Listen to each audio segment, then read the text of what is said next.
How's it going? Thank you so much for joining me for another video today. It's a really calm and peaceful Saturday morning, so I figured it'd be perfect to make kind of like soft indie, sort of similar to like Demarco, Men I Trust, Clairo, that type of thing. So let's get started. First, I'm going to start with this drum kit. It's Easy Drummer's Tight Room kit. And of course, there's quite a few changes in here. This kit is sort of my default writing kit, no matter what I'm writing. It's just very basic. It sounds like this.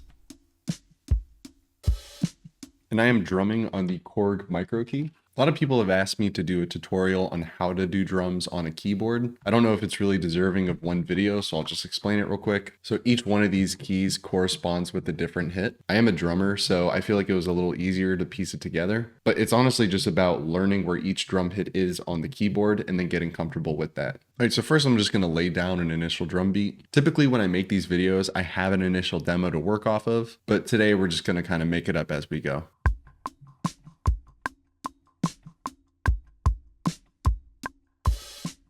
Now, I'm not going to quantize these drums, but I am going to make sure that my first hit is on the downbeat. If they're a little ahead of the beat, whenever it loops, it's not going to play the first note. All right, so next I'm going to bring in a guitar track. I'm not really pressed on the effects right now, but I just have a pretty simple pedal board setup. There's a good bit of chorus in it. And then on the amp itself, I'm wanting it to be a little more dry. And we have a fair amount of vibrato on it as well. All right, so I'm just gonna loop the drum beat a couple times and just see what we can come up with.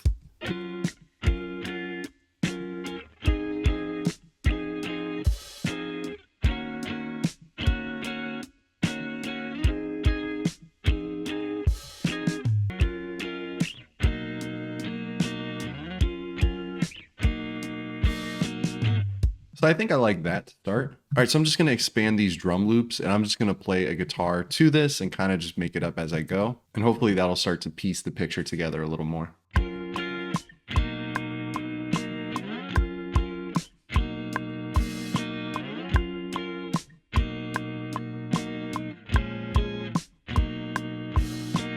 All right, so I think I have a pretty good outline of the song. Next, I'm going to add a bass. And I'll be honest too, this is my favorite kind of writing sessions. I usually plan these out, and it's very rare that like I have an idea that I can just keep building off of. So when it just feels kind of free and flowing, of course, those are always good days. So for something like this, I usually like to use guitar amps. I find that I can get a little more mid-range presence out of that.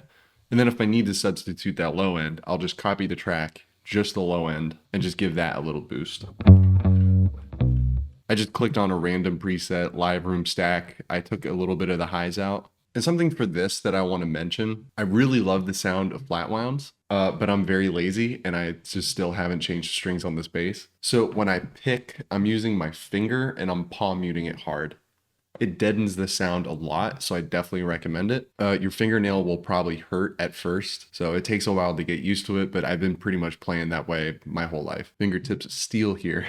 All right, and something I'm gonna do just to have fun with it, I'm gonna pan the bass and the guitar. Obviously, I'm not mixing right now, but while it's live and in the room, I just want it to be a little different.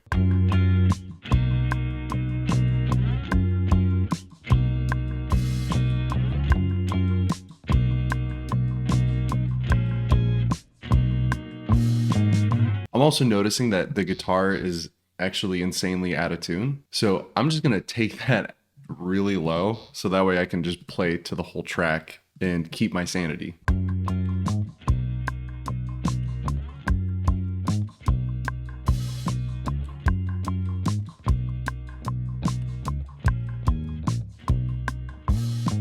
All right, so we pretty much got the bass.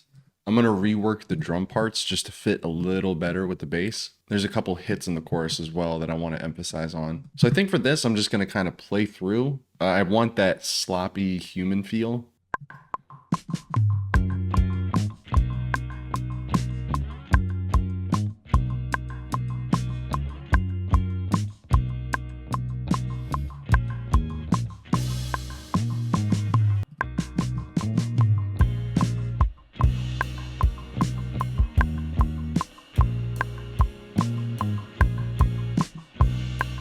Wonder what sounds better, because I want it to hit with the boom, boom, boom.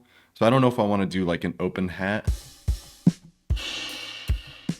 or like just a normal, or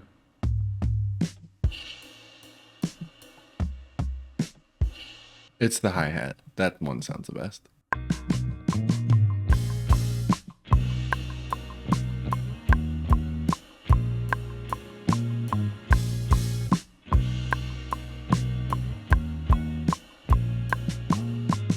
So one thing that I want to figure out before I go back to the guitar is the tone. I don't want to spend too much time on it. A lot of times when you're in the middle of a production, if you kind of focus on the tone and the perfection of something, you'll end up wasting a lot of time. So I just want to go in here, just kind of dial in some settings and get it a little closer to what I'm looking to do. So I think that the amp itself is the wrong choice. I need something that's just a little more dry. And I think instead of this retro chorus, I'm gonna add the Magic Switch, which is one of my hands down favorite choruses. By Baby Audio, it's supposed to emulate that old nice Juno 1 switch. And just to show you what it sounds like without it,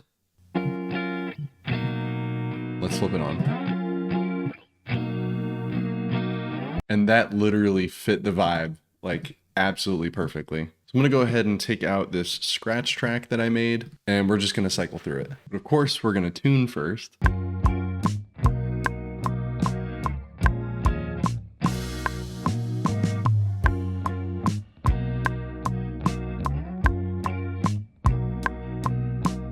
All right, so now I'm gonna add a doubled guitar in the chorus just to make it a little wider. What I love about this genre is you really don't have to layer that much for it to sound pretty full. It's a very minimalist style. It kind of makes each individual instrument stand out and make it a little more significant because you're not just adding layers and layers and layers and burying each instrument under itself.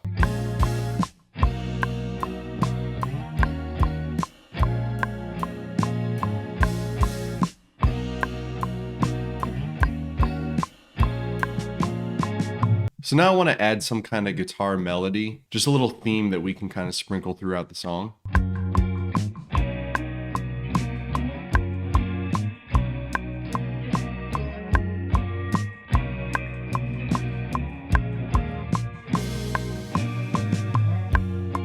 So I think there might be just a little too much reverb on this guitar.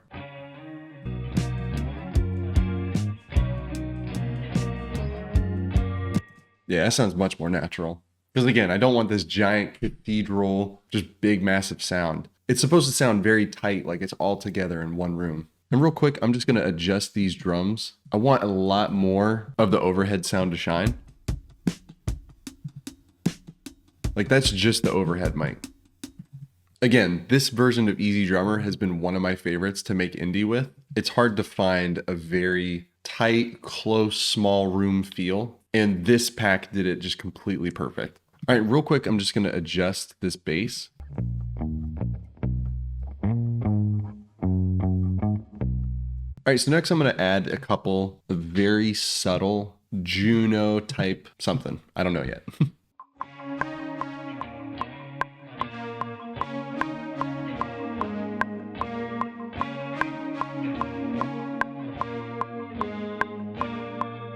I think for this chorus part, I'm gonna do this high like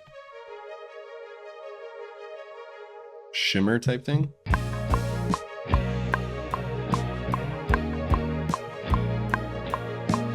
Man, there's like a heavy latency. If you didn't know that you could do this in Logic, but if you're using a lot of CPU heavy plugins, you can actually go to this customized control bar and display, and you can customize everything that's up here, including a performance meter that actually shows you your CPU usage, but a low latency monitoring mode that'll pretty much bypass whatever high CPU usage plugins that you have. So now as I hit the keys, it feels much more in sync.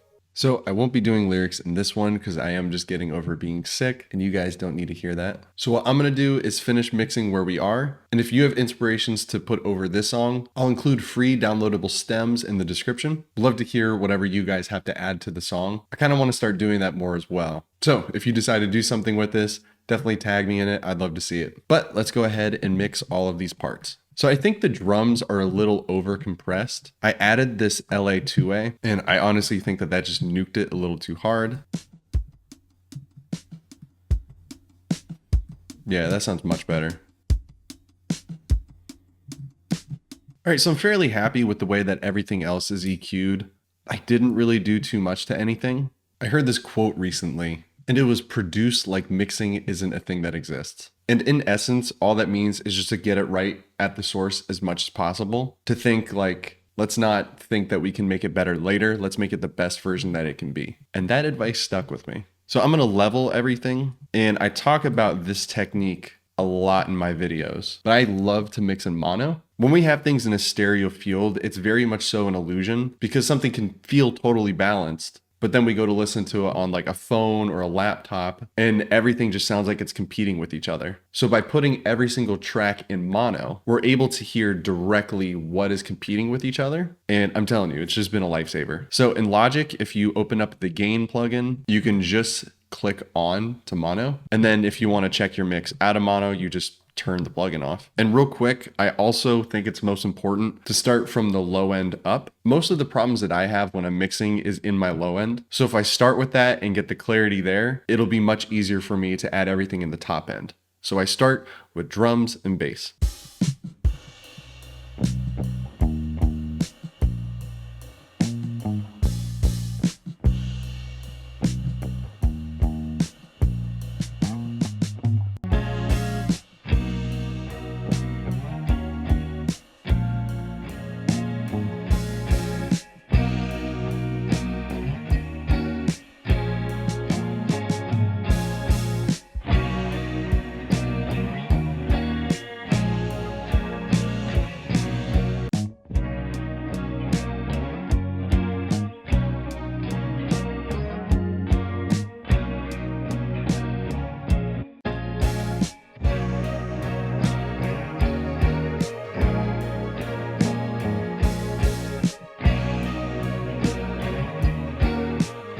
If you're listening on a phone, it probably isn't going to sound any different. So when you're watching these videos, definitely at least have headphones for some parts so you know something I'm referencing. But I just want to show you how big of a difference and how clear it's going to sound in stereo. So in mono, very uncomfortable. This is what it sounds like. And in stereo.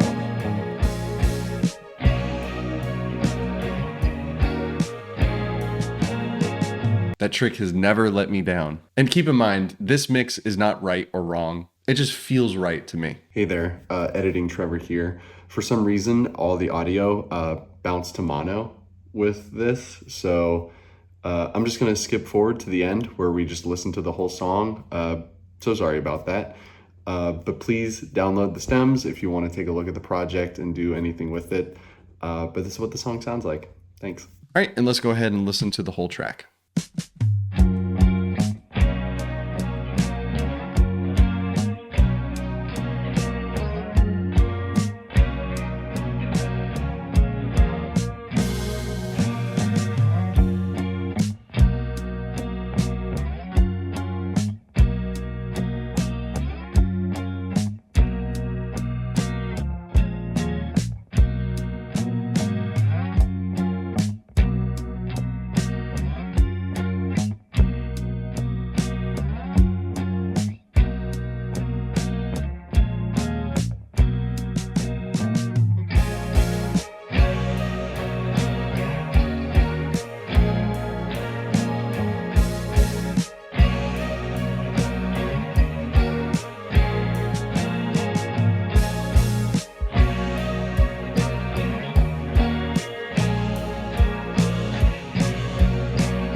Cool track. I said that about my own song. But again, I will provide stems if you guys want to download, play around with it, or add your own taste to it. Well, thank you guys so much again for checking out this video. If you enjoyed it and if you enjoy the way that I approach music production, please sign up for my newsletter. And as always, I will see you guys in the next video. Peace.